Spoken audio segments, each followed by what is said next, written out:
y la enfermedad que tiene la Odisea. Y llegamos a la conclusión de que la Odisea es, ¿recuerdan? Que dijimos que la Odisea actualmente es, ¿qué cosa? La iglesia. Elena de White dice, la iglesia adventista del séptimo día. ¿Recuerdan eso? Espero que lo tengan en cuenta porque es indispensable que nosotros abramos nuestra mente al Espíritu Santo para que cuando Él dice esta palabra podamos tener esa idea en nuestra mente. ¿Qué miramos acerca de la Odisea o de la iglesia adventista? Dijimos que la Odisea hace las cosas correctas con la motivación incorrecta. Todas las acciones tienen como fin impresionar a Dios y a los hombres. Recuerda que hablamos que los fariseos decían una cosa, hacían otra, y el motivo principal era que los vieran hacer sus obras, impresionar a Dios y a los hombres. Se ve muy bien por fuera, pero por dentro está podrida, dice Elena de White. ¿Recuerdan la higuera que tenía un hermoso frondaje, pero no tenía frutos? ¿Recuerdan eso? La Odisea tiene una forma y teoría de la verdad, pero carece del poder de la piedad. Así que tiene rituales y creencias correctas, pero sin el poder que Dios da. Vamos a tener dos perspectivas radicales distintas en esta mañana. La Odisea piensa que es rica, que tiene visión 2020, que es vestida lujosamente y que es feliz. ¿Recuerdan que eso lo miramos? Pero recuerda que Jesús dice que la Odisea es pobre, ¿qué más? Ciega, miserable y que está desnuda. Elena de White nos dice en el Testimonio para la Iglesia, el tomo 3, la página 279, el mensaje del testigo fiel encuentra al pueblo de Dios sumido en un triste engaño, aun cuando son sinceros en dicho engaño. No saben que su condición es deplorable a la vista de Dios. ¿Qué dice ella? Que estamos sumidos en un engaño, aun cuando el engaño parece ser un engaño sincero. Parece que estemos haciendo las cosas correctamente, pero estamos engañados, dice ella en Testimonios para la Iglesia del tomo 3. Ahora, la pregunta es, ¿cómo vamos nosotros a decirle a una persona o a convencer a una persona de que vaya al médico si esa persona no acepta que está enferma?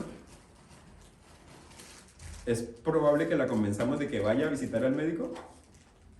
Yo creo que no, porque esa persona dice, estoy bien, no me siento mal, tengo buena salud, tengo buena visión. Eso mismo está pasando con la iglesia de la Odisea. La única esperanza de los laodicenses consiste en tener una visión más clara de su situación delante de Dios, un conocimiento de la naturaleza de su enfermedad. Eso está en Testimonios para la Iglesia, el tomo 4, la página 91. ¿Qué necesitamos? Necesitamos saber, tener una visión clara, un conocimiento de la enfermedad que estamos padeciendo. Lo digo estamos padeciendo porque Elena de White es clara al decirnos que la Odisea es el pueblo que profesa ser cristiano hoy. Es claro para nosotros. Solamente el Espíritu Santo nos puede mostrar cuán mortífera es la enfermedad que estamos viviendo. Jesús propone 3 remedios para la enfermedad de la Odisea. Eso lo encontramos en la lectura bíblica de esta mañana, ¿recuerdan? Pero vamos a mirar un poquito, algunas cositas más para que podamos entender lo que la Biblia nos quiere decir. En Gálatas 5:6 encontramos, el oro representa la fe que obra por el amor. Gálatas 5:6, ¿qué nos dice? Porque en Cristo Jesús ni la circuncisión vale algo, ni la incircuncisión, sino la fe que obra por amor. Es esencial que nosotros entendamos esto. Nada vale delante de nuestro Dios o delante de nuestro Señor Jesús si no lo hacemos por amor. Nada vale, dice el apóstol Pablo a los Gálatas, sino la fe que obra por amor. Gálatas 5:6. Santiago 1:27, la religión pura y sin mancha y sin mácula es, ¿cuál? La religión pura y sin mácula delante de Dios el Padre es esta: visitar a los huérfanos y a las viudas en sus tribulaciones y guardarse sin mancha del mundo. Eso es lo que nosotros necesitamos entender. Está hablando prácticamente Pablo y Santiago acerca de la misma situación, solo que en palabras diferentes. Ahora, en 1 Timoteo 6, 17 al 19, encontramos algo interesante. A los ricos de este siglo manda que no sean altivos ni pongan la esperanza en las riquezas, las cuales son inciertas, sino en el Dios vivo, que nos da todas las cosas en abundancia para que las disfrutemos. Que hagan bien, que sean ricos en buenas obras, dadivosos, generosos, atesorando para sí buen fundamento para lo porvenir, que echen mano de la vida eterna. La palabra fe es una palabra que indica acción. ¿Están de acuerdo conmigo o no? La palabra fe indica acción, es lo que yo entiendo. ¿Por qué? ¿Qué encontramos en Hebreos 11 nosotros? ¿Cómo llamamos al capítulo de Hebreos 11? El capítulo de la fe. ¿Qué encontramos cuando dice, y Abraham salió? ¿Eso qué es? Una acción, ¿cierto? Por fe, Abraham salió de Ur de Caldeos. Es una acción. Por eso la palabra fe simboliza para nosotros acción, actuar. Por la fe, Moisés, ¿qué hizo? ¿Qué hizo Moisés por la fe? ¿Recuerdan la historia de Moisés o no recuerdan la historia de Moisés? A ver, ayúdenme. ¿Qué hizo Moisés por fe? Por la fe hizo lo que Dios le mandó. Por la fe abrió el mar rojo. ¿Recuerdan? Y nosotros, si seguimos mirando a Hebreos 11, vamos a encontrar que por fe cada uno de estos personajes iba haciendo algo. Por lo tanto, Hebreos 11 es el capítulo de la fe, es el capítulo de la acción. ¿Recuerdan la historia de José en sus días finales? ¿Qué dijo José en sus días finales? ¿Tenía fe José? José dijo a los dirigentes del pueblo de Israel: cuando salgáis de aquí, llevad mis huesos con ustedes. ¿Recuerdan eso? José tenía fe. José creía que esto iba a pasar, por lo tanto también tenía esa esperanza de que sucediera. Acción. La fe es algo importante para nosotros, que tengamos en cuenta que es acción, actuar. Hermanos míos, dice Santiago 2:5, oíd, no os ha elegido Dios a los pobres de este mundo para que sean ricos en fe y herederos del reino que ha prometido a los que le aman. Eso está en Santiago 2:5. Santiago 2:14 al 17. Es interesante este versículo. Estos versículos. Hermanos míos, ¿de qué aprovechará si alguno dice que tiene fe y no tiene obras? ¿Podrá la tal fe salvarle? Y si un hermano o una hermana está desnudos y tienen necesidad del mantenimiento de cada día, y alguno de vosotros le dice, id en paz, calentados y saciados, pero no les dais las cosas necesarias para el cuerpo, ¿de qué aprovecha? Así también la fe, si no tiene obras, es muerta en sí misma. Santiago 2, 14 al 17. ¿Hay alguna relación entre la fe y las obras? Yo tengo que hacer esto porque si no lo hago, me voy a perder. ¿Eso es lo que dice Santiago? No. Lo que está diciendo Santiago es, yo hago esto porque me nace hacerlo. Es el cambio o la transformación que Dios quiere hacer en cada uno de nosotros. Si nosotros le permitimos, Él lo va a hacer. De nosotros depende. Él no lo va a hacer forzado. Él solamente va a hablarnos a nosotros y nosotros lo permitimos, Él lo va a hacer. Dios nos salva por gracia a través de la fe. Dios no nos salva por gracia a través de la fe sola, pero por la fe que nunca permanece sola. Una fe muerta no salvará a nadie. Santiago 2:18. La fe se demuestra por las obras del amor. Pero algunos dicen, tú tienes fe y yo tengo obras. Muéstrame tu fe sin tus obras y yo te mostraré mi fe por mis obras. Dios no salva al ser humano solamente por la fe, ni solamente por las obras, sino que salva al ser humano de acuerdo a Santiago y a Pablo por la fe que obra ¿por qué?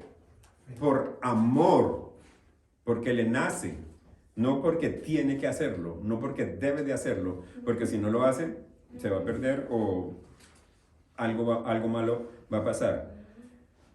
¿Recuerdan? Este es un versículo que ustedes yo creo que lo han leído en alguna ocasión. ¿Recuerdan Santiago,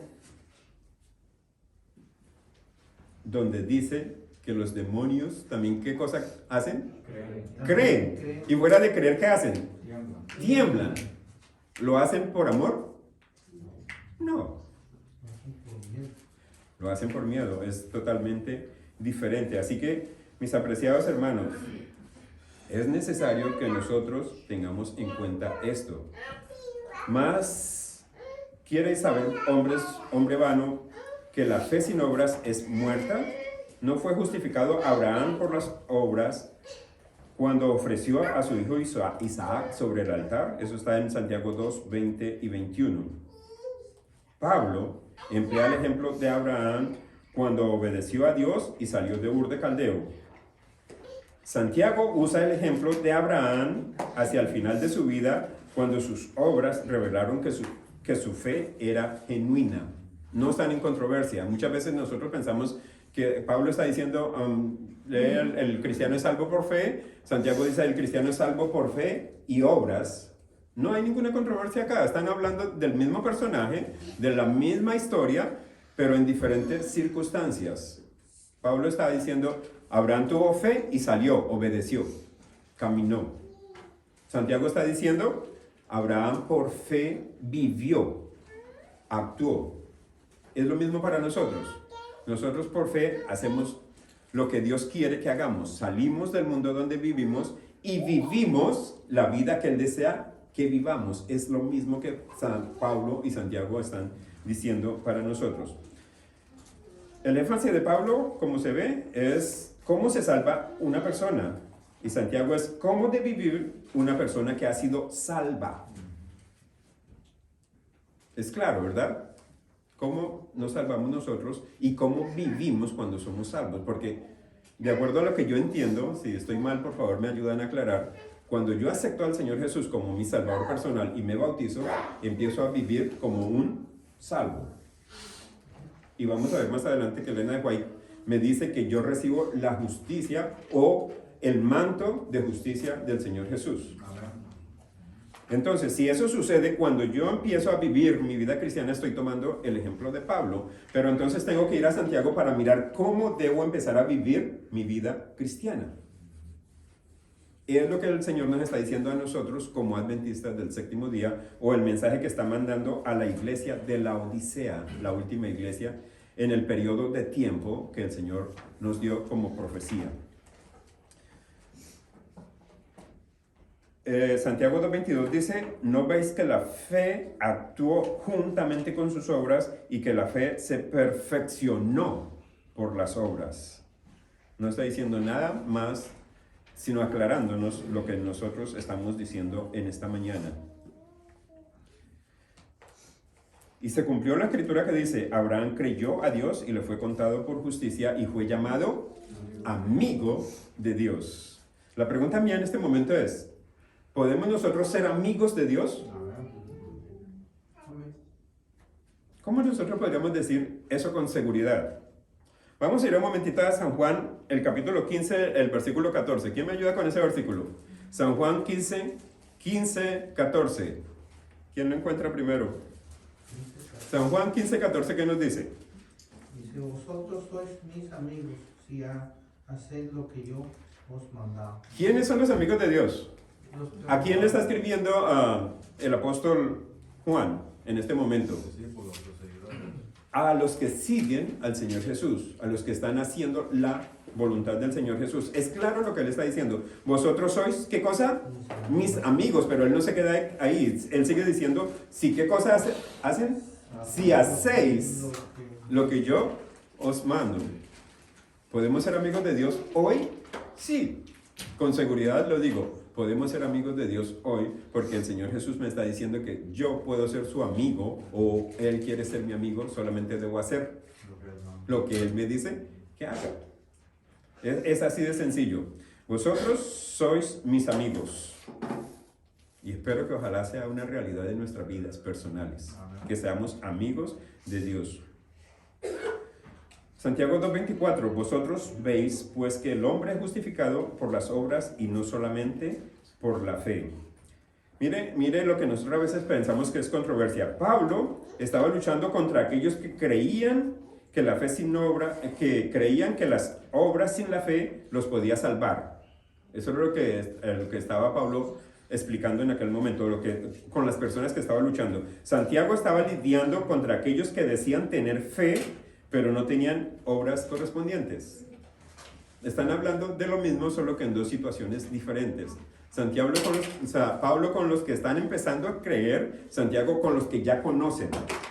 Eso es lo que nos está diciendo el Señor a nosotros hoy en día también. Nosotros empezamos a creer, empezamos a aceptar las enseñanzas del Señor Jesús, ahora que conocemos cómo debemos vivir. ¿Como al principio? No, debe de haber un cambio en nuestras vidas, debe de haber un cambio total en nuestras vidas. Encontramos muchos ejemplos de cómo Dios hizo cambios en las personas en el Antiguo Testamento. Solamente vamos a mirar un ejemplo. Cuando los israelitas iban a conquistar a Jericó, ¿a quién mandaron a Jericó? A 2 espías, ¿cierto? Mandaron 2 espías. ¿A dónde se refugiaron los espías y por qué? Se refugiaron en la casa de Rahab, que había escuchado lo que Dios había hecho con todas las naciones anteriores, y dijo Rahab, yo creo que Dios va a hacer lo mismo acá. ¿Y qué hizo con los espías? Los escondió, aún a pesar de sufrir riesgos de que su propia vida fuese quitada de ella, y que la matasen porque iban buscando a los espías.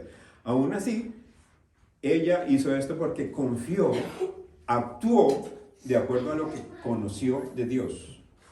De acuerdo a lo que conocemos nosotros, ¿vamos a actuar de la misma manera o vamos a seguir lo mismo que somos ahorita? ¿Qué es más importante? ¿Un cuerpo sin espíritu o un espíritu sin cuerpo? Cuerpo con espíritu. Ninguno de los dos funciona. Y el Señor hizo, si nosotros miramos la historia, el cuerpo de Adán, ¿y qué hizo después? Le sopló aliento de vida, o el espíritu, que en otras ocasiones dice. Ninguno de los dos puede vivir separado. Ninguno de los dos puede vivir aparte. Lo voy a poner más claro para nosotros. Personalmente, hoy en día, ¿mi cerebro está conectado con mis acciones o no? ¿O mi cerebro es una cosa y mis acciones son otras? No, es una sola unión entre las dos. Si no tuviese un cerebro que funcionaría, mis acciones no podría hacer absolutamente nada, no tendría acciones. Es así de sencillo. Cada uno de nosotros lo podemos ver en nosotros mismos. Mi cerebro está conectado con lo que yo hago. Si mi cerebro no estuviese conectado con mi pie, yo no podría dar un paso, no podría levantar mis brazos, porque ellos dos están conectados. Las acciones que yo hago están conectadas con el cerebro. La fe sin las obras es lo mismo, están separadas, están muertas las dos. Así que es muy sencillo lo que yo quiero que nosotros entendamos en esta mañana. ¿Qué quiere el Señor que yo haga? Quiero leer un párrafo de Elena de White que está en Mensajes Selectos, el tomo 1, la página 465, dice lo siguiente: la gracia es un favor inmerecido y el creyente es justificado sin ningún mérito de su parte, sin ningún derecho de presentar ante Dios. Es justificado mediante la redención que es en Cristo Jesús, quien está en las cortes del cielo como el sustituto y la garantía del pecador. ¿Qué es lo que está haciendo Jesús en el cielo? Es que mi sustituto y mi garantía. Pero, si bien es cierto que es justificado por los méritos de Cristo, no está en libertad de proceder injustamente. La fe obra por el amor y purifica el alma. La fe brota, florece y da una cosecha de precioso fruto. Donde está la fe, aparecen las buenas obras. Los enfermos son visitados, se cuida de los pobres, no se descuida a los huérfanos ni a las viudas, se viste a los desnudos, se alimenta a los desheredados. Cristo anduvo haciendo bienes, y cuando los hombres se unen con Él, aman a los hijos de Dios, y la humildad y la verdad guían sus pasos. Mensajes selectos, tomo 1, página 465. ¿Qué es lo que Él quiere que nosotros hagamos? Sencillamente que le permitamos a Él hacer su obra en cada uno de nosotros. Cuando Él obra en nosotros, nosotros hacemos todo de manera natural. ¿Qué es lo natural para el hombre? Pecar. Porque después de que Adán pecó, es natural para nosotros pecar. ¿Qué es lo que Dios quiere? Hacer esa transformación en nuestras vidas. Que de lo natural de pecar pasemos a hacer lo natural, que es el amor. Lo que brinda el amor, no el pecado. Ese cambio es el que debe de fluir en cada uno de nosotros si queremos que esto se realice en nuestras vidas. Si queremos que Dios, a través del Señor Jesucristo, sea presentado ante el mundo. Solamente eso. Por eso, mis apreciados hermanos, el mensaje para nosotros es que compréis ¿qué cosa? Oro refinado. ¿Qué es lo segundo que él dice que nosotros debemos de comprar? Vestiduras blancas. ¿Qué es el oro refinado? El oro refinado, según lo que yo entiendo, lo que yo leí en los versículos de la Biblia, en el escrito de profecía, es la fe que obra por amor. Es lo que yo entiendo que es el oro refinado. ¿O estoy mal? Ayúdenme a aclararlo, por favor. El segundo remedio que nosotros encontramos, hace 8 días hablamos de las enfermedades, hoy estoy hablando de los remedios. El segundo remedio que encontramos es las vestiduras blancas. Vamos a repasar algo de las vestiduras blancas. En Génesis 2:25 encontramos algo interesante. ¿Cómo estaban Adán y Eva? De acuerdo a Génesis 2:25, ¿cómo estaban Adán y Eva? Dice, en su inocencia, Adán y Eva estaban desnudos, cubiertos con unas vestiduras artificiales, pues no cubiertos con vestiduras artificiales, pues los cubría un manto de luz. Y dice el versículo 25, y estaban ambos desnudos, Adán y su mujer, y no se avergonzaban. Así que es algo que nosotros empezamos a mirar en este momento, vestiduras blancas para nosotros. De acuerdo a esto, es algo que tenemos que tener en cuenta. Es el segundo remedio. Primero, el oro refinado es la fe que obra por amor. No la fe que hace obras porque tiene que hacerlas, sino la fe que obra porque le nace hacerlo, porque es algo natural. La fe que obra por amor. Las vestiduras blancas. ¿Cómo estaban Adán y Eva? Dicen cubiertos con un manto espiritual, con un manto brillante. El resultado del pecado de Adán y Eva fue la desnudez. El manto de luz se desvaneció e intentaron cubrir la vergüenza de su desnudez con mantos de hojas de higuera que ellos mismos fabricaron. Las hojas de higuera representan las excusas que le ofrecieron a Dios por haber pecado. Cuando confeccionaron los mantos de higuera, no estaban verdaderamente arrepentidos. Y lo vamos a ver. Génesis 3:7. Entonces fueron abiertos los ojos de ambos y conocieron que estaban desnudos. Entonces cosieron hojas de higuera y se hicieron delantales. Génesis 3:10. ¿Qué sucedió cuando hicieron delantales? ¿Qué hicieron ellos? Ellos vieron que estaban desnudos y cuando escucharon que Dios estaba en el huerto del Edén, ¿qué hicieron? Se escondieron. Y Dios los llamó, Dios fue el que fue a buscarlos a ellos. No, ellos no fueron a decirle, Señor, pecamos, hicimos esto, hicimos lo otro, perdónanos. No, ellos lo que hicieron fue huir de la presencia de Dios, huyeron. Y Dios vino a buscarlos, y cuando ellos oyeron que Dios estaba por ahí, ellos se escondieron. ¿Y qué dijeron? Versículo 10. Oí tu voz en el huerto y tuve miedo porque estaba desnudo y me escondí. Eso dijeron ellos. Ahora, yo lo quiero llevar un poquitito hacia nosotros. ¿Cómo estamos nosotros hoy en día? De acuerdo a Isaías, ¿cómo estamos nosotros?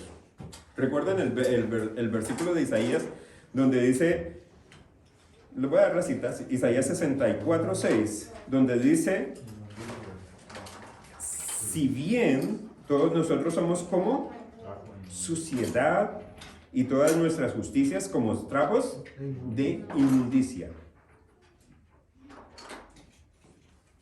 Esa es la perspectiva que Isaías nos presenta del pueblo de Dios. Esa es la perspectiva que Isaías presenta del pueblo que se está preparando para encontrarse con Dios. Así que debemos de aceptar el llamado que Él nos está haciendo hoy para comprar lo que Él nos está ofreciendo. Y de acuerdo a Isaías, es muy costoso. Venir a comprar sin dinero, dice Isaías. Venid y comprad sin dinero. Todo lo que el Señor nos está ofreciendo, nos lo está ofreciendo que lo obtengamos sin el dinero, solamente que le obedezcamos, que le amemos, que hagamos lo que Él desea que hagamos. La perspectiva para nosotros es muy real, muy cierta, para que abramos nuestros ojos en esta mañana. ¿Cuándo realmente se arrepintió Adán y Eva? ¿Ustedes han pensado en eso? ¿Han pensado Adán y Eva cuándo se arrepintieron realmente del pecado que habían cometido?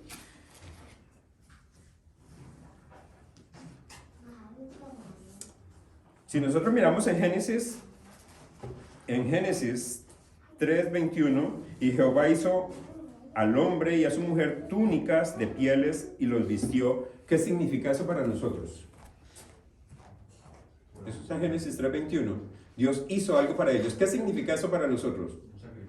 Eso significa que hubo un sacrificio. Hubo una muerte en el Edén. ¿Quiénes murieron y quién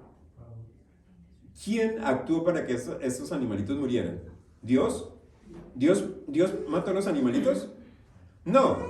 Cuando Adán mató a los corderos, fue cuando él realmente sintió el arrepentimiento en su corazón. Antes no. Antes él estaba escondido y él no había sentido el arrepentimiento. Pero cuando él mató a los corderos, él vio lo que iba a suceder con el Señor Jesús en el futuro. Ahí fue cuando él sintió realmente el arrepentimiento en su corazón. Ahí fue cuando él cambió de pensar en lo que estaba pasando por su mente en ese momento. Mis apreciados hermanos,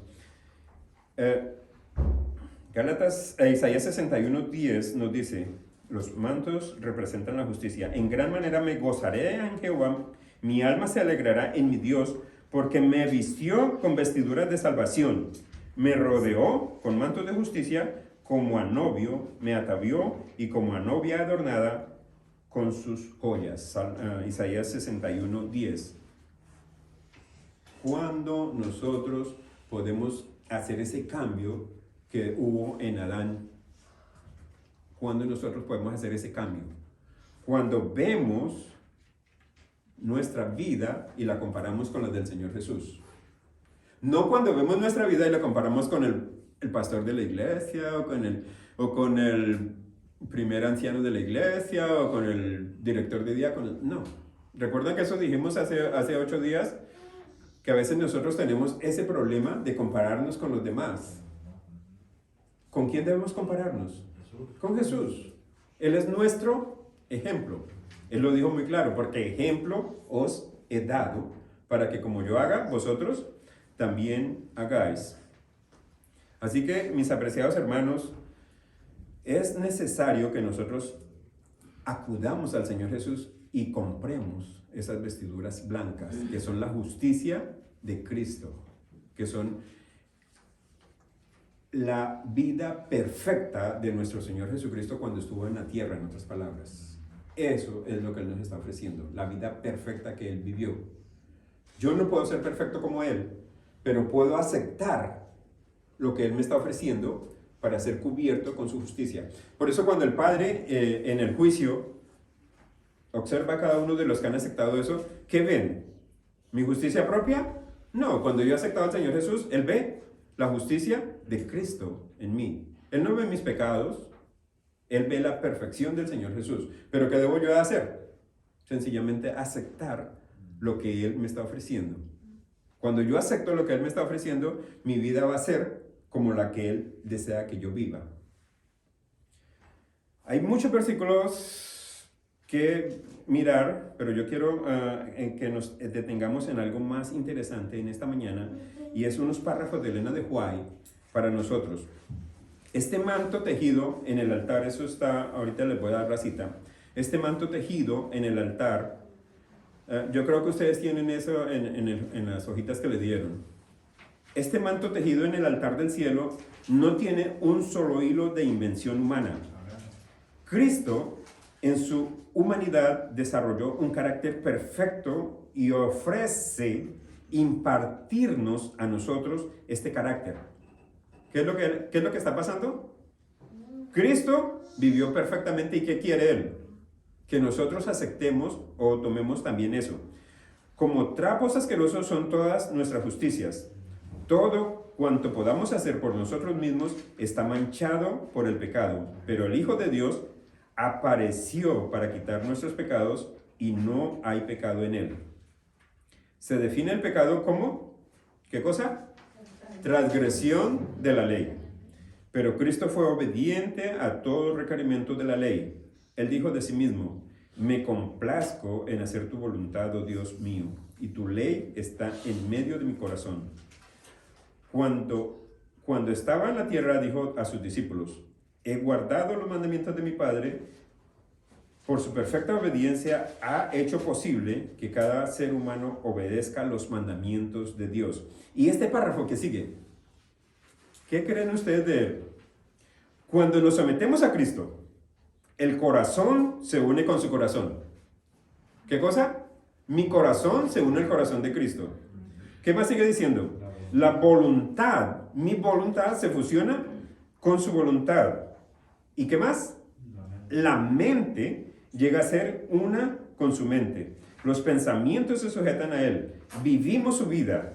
Esto es lo que significa estar vestidos con el manto de justicia.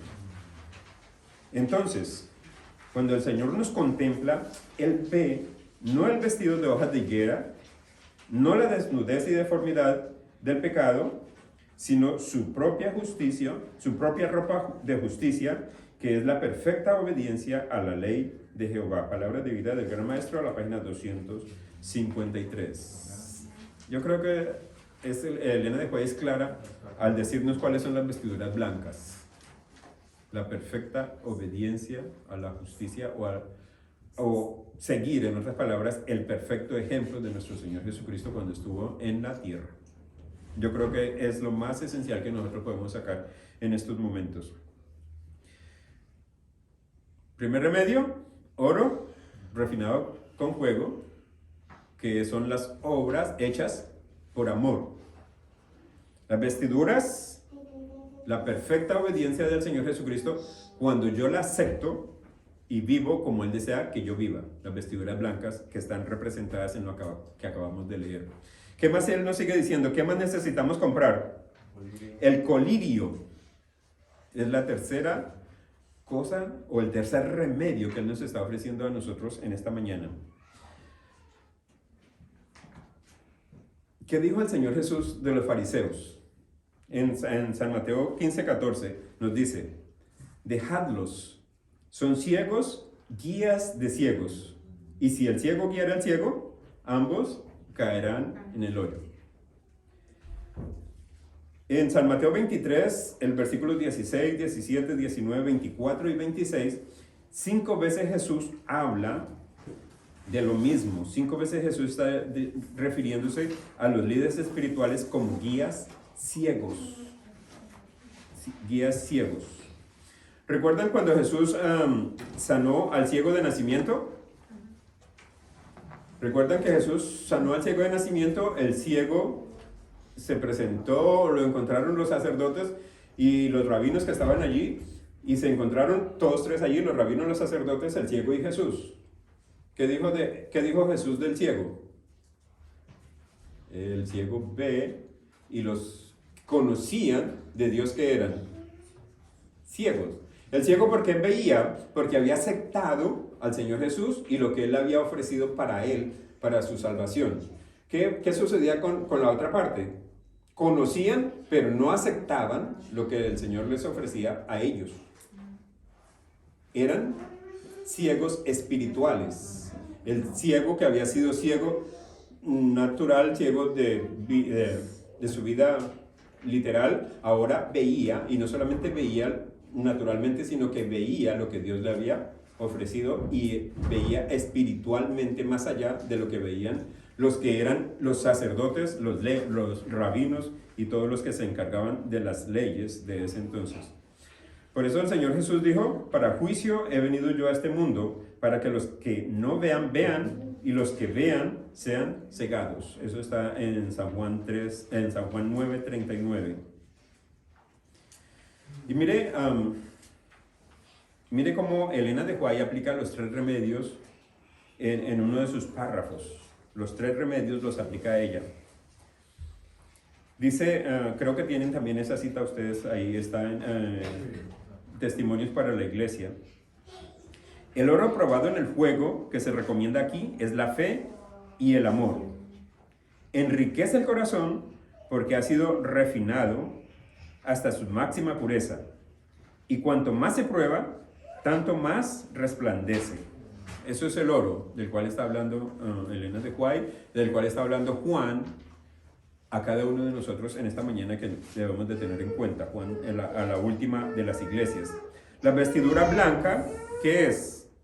Es la pureza de carácter, la justicia de Cristo impartida al pecador. Es la verdad, una vestidura de tejido celestial que puede comprarse en el super Walmart.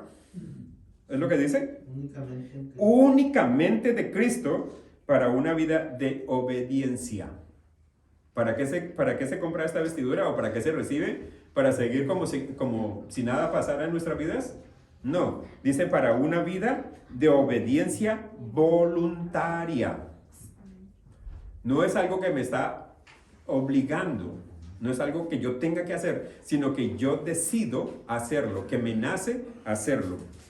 Eso es lo que son las vestiduras blancas. El colirio es aquella sabiduría y gracia que nos habilita para discernir entre el bien y el mal, y para detectar el pecado bajo cualquier disfraz. Dios ha dado a su iglesia ojos que Él quiere que sean ungidos con sabiduría para que vean claramente. Pero muchos sacarán los ojos de la iglesia si pudiesen, porque no quieren que sus obras salgan a la luz, no sea que resulten reprendidos. El colirio divino impartirá claridad al entendimiento. Cristo es el depositario de todas las gracias. Él dice: yo te aconsejo que de mí compres. ¿Y qué encontramos que debemos de comprar? Oro afinado en fuego, vestiduras blancas y colirio, para que vean. Está hablando Elena de White y el profeta Juan de lo mismo.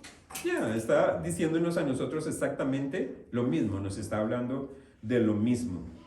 Así que, mis apreciados hermanos, es importante para nosotros que entendamos esto, para que cuando el Señor Jesús aparezca, como dice en Apocalipsis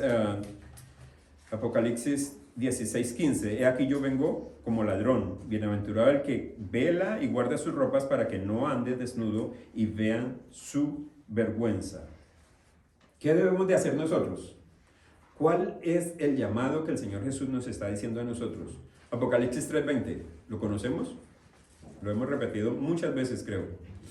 ¿Cómo dice? ¿Cómo reza el Apocalipsis 3:20? He aquí, yo estoy a la puerta y llamo.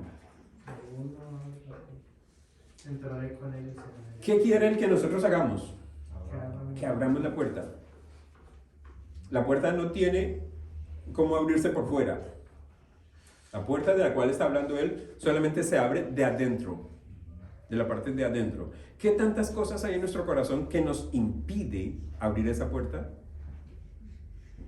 Yo espero en esta mañana que ojalá no hayan muchas cosas en nuestro corazón que nos impidan abrir esa puerta, sino que podamos abrirla con seguridad, con la tranquilidad y con la bendición de que Él estará en cada uno de nosotros. ¿Y qué sucederá? Él entrará. ¿Y qué más hará? Cenará y vivirá con nosotros.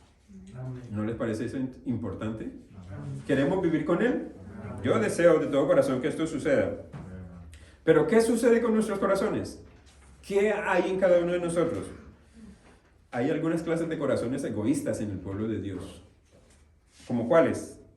La primera clase, hay dos clases que vamos a mirar en este momentito. Se compone de aquellos que profesan servir a Dios, pero hacen lo que les place. Oh, yo voy a la iglesia, yo hago esto, yo hago lo otro, yo sirvo a Dios, pero hago lo que yo quiero. Es la primera clase de corazón egoísta. Piensan que la justicia de Cristo los exonera de guardar la ley. Creen que Dios salva al pecador en sus pecados. Una vez salvo, siempre salvo. ¿Han escuchado eso? ¿Es real? No, no es real. Solamente si le permitimos a Dios que actúe en cada uno de nosotros, podemos hacerlo. La segunda clase de corazón egoísta se compone de aquellos que profesan servir a Dios y procuran encubrir sus corazones pecaminosos con una fachada de buenas obras. Creen que Dios los salvará por sus buenas obras. Dijimos que las obras no deben ser obras que nosotros tengamos que hacer, sino que la obra debe ser obra que nace o que se hace por amor, de acuerdo a lo que decía Santiago. Ambas clases de corazones egoístas son corazones malvados. La primera clase es como un árbol que tiene mala raíz. Por lo tanto, su fruto es un mal fruto. Mire, ustedes tienen este texto allá, dice, el mensaje a la iglesia de los laodicenses se aplica especialmente al pueblo de Dios hoy. ¿Cuándo? Hoy. Es un mensaje para cristianos profesos que han llegado a ser tanto como el mundo que no se nota una diferencia. Somos cristianos, tenemos el árbol, tenemos todos los frutos, las hojas, pero no tenemos los frutos y nuestra raíz no está bien cimentada. Esa era la primera clase de la que habíamos hablado, cristianos que profesan servir a Dios. La segunda clase es un árbol donde cuelgan frutos artificialmente. Pablo se refiere a las dos clases de obras. Cuando el apóstol Pablo se refiere a las obras de la ley, no está refiriendo a las buenas obras. Estas obras, por definición, son malas, porque se hacen con el fin de impresionar a otros y ganar méritos con Dios. Recuerda que dijimos en la sección pasada que a veces nosotros, uno de los fariseos que leímos, dice, yo tengo tantas cosas buenas, hago tantas cosas buenas y le sirvo tanto a la gente que Dios está en deuda conmigo. Dios me va a salvar por lo que yo he hecho. Eso es lo que está diciendo el apóstol Pablo también a cada uno de nosotros. Debemos de bajarnos de esa nube, como decimos en ocasiones. Así que, mis apreciados, es necesario que nosotros tengamos las acciones que hacemos por los motivos correctos. No va a ser acciones correctas por motivos incorrectos, sino acciones correctas por motivos correctos. No todos los pecados son de igual magnitud delante de Dios, dice uno de los textos que ustedes tienen ahí. Hay diferencia de pecados a su juicio, como la hay a los juicios de los hombres. Al borracho se le desprecia y se le dice que su pecado lo excluirá del cielo, mientras que demasiado a menudo, ¿qué cosa? El orgullo, el egoísmo y la codicia no son reprendidos. ¿Podemos seguir leyendo la cita? ¿Qué más sigue diciendo?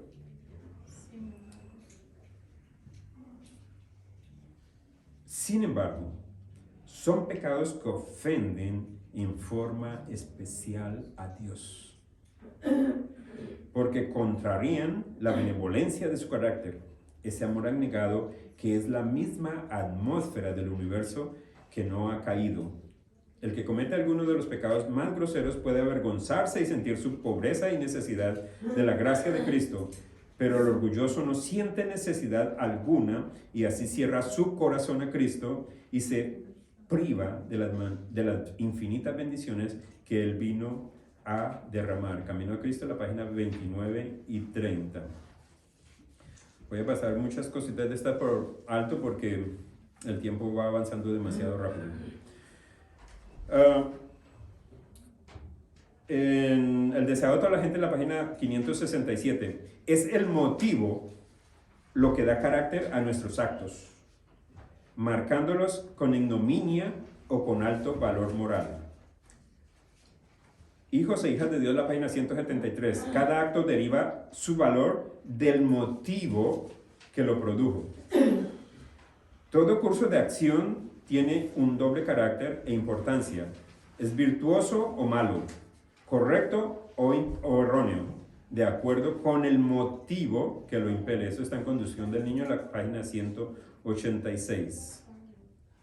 No es la grandeza de las obras, sino el amor con el que se hace el motivo tras la acción, lo que determinará su valor. Está en Testimonio para la Iglesia, la página, el tomo 5, la página 259. La pureza del corazón, la pureza de los motivos puede aún caracterizar a los que sirven a Dios a medias y que luchan para servir a Dios y al dinero. Comentario Bíblico Adventista, tomo 7, la página 966. Puedo seguir con muchos más, pero el tiempo creo que está en mi contra en esta mañana. Vamos a ir un momentito a San Mateo 15:8. San Mateo 15:8 nos dice: este pueblo de labios me honra, mas su corazón está lejos de mí. Salmo 66:18. Si en mi corazón hubiese yo mirado a la iniquidad, el Señor no me habría escuchado. A Dios, ¿qué es lo que le interesa? Lo que hay en nuestro corazón. ¿Cuál es el problema de la iglesia de la Odisea o de la iglesia adventista? No es interior, no es exterior, es interior. Es el problema del corazón. Es el problema que nosotros tenemos hoy en día. Mis apreciados hermanos, ¿cuál es el llamado que Dios nos está haciendo hoy a nosotros? Mateo 6:19. No hagáis tesoros en la tierra donde la polilla y el orín corrompen y donde ladrones minan y hurtan, sino haceos tesoros en el cielo donde ni la polilla ni el orín corrompen y donde ladrones no minan ni hurtan, porque donde está vuestro tesoro, ¿qué estará allí también? Vuestro corazón. Eso está en Mateo 6, 19 al 21. Con esto los quiero llevar a que pensemos, mis apreciados hermanos, en algo muy interesante. Ustedes tienen, creo que 2 citas más ahí que las voy a pasar por alto en este momento. Las pueden leer con tranquilidad en su casa.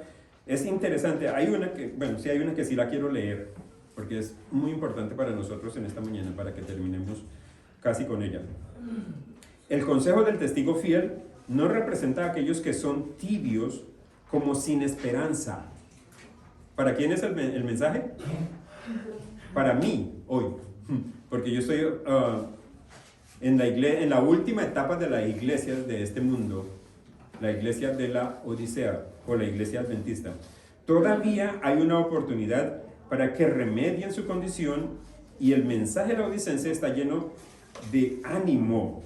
La iglesia que se ha apartado de él puede aún comprar el oro de la fe y el amor. Aún puede vestir el manto blanco de la justicia de Cristo para que no se descubra la vergüenza de su desnudez y la pureza del corazón, la pureza de los motivos.